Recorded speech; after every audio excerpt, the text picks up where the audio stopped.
My arm pain had hit a point where even the thought of chopping veggies made me wince. Yeah, 29, and it wasn't lifting weights that felt like a mountain to climb. It was the prospect of dicing up a carrot. This was around the time I was still working in dental software on top of everything else. I'd stand at my desk for hours building digital templates whilst trying to sustain the family meal prep and juggle training. I was basically just trying to hold all my shit together.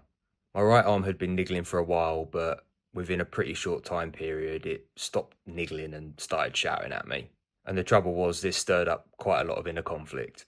Since Jasmine's diagnosis and treatment were never in my hands, I'd lent quite heavily on things that felt like they were, supporting the family through things like meal prep, and of course the gym time was my own.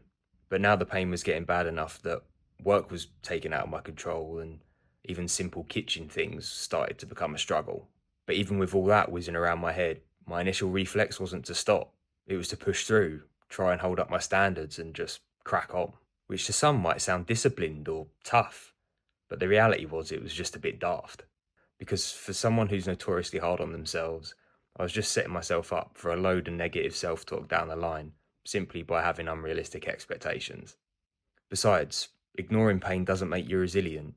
Given that it's information that your body is giving you to try and tell you something, ignoring it's usually going to make things worse. What actually helped me was rebuilding my expectations and training around the constraints rather than trying to act in spite of them. Reassessing what was actually within my control in the current situation gave me a clearer picture of what it was that I could change. And that meant I could adjust the blueprint of my goals accordingly. Because until those two things align, you'll never feel satisfied.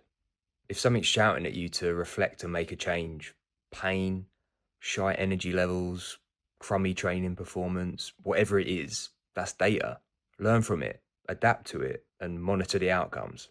Don't waste time like I did, grizzing it out and hoping for some miraculous improvement.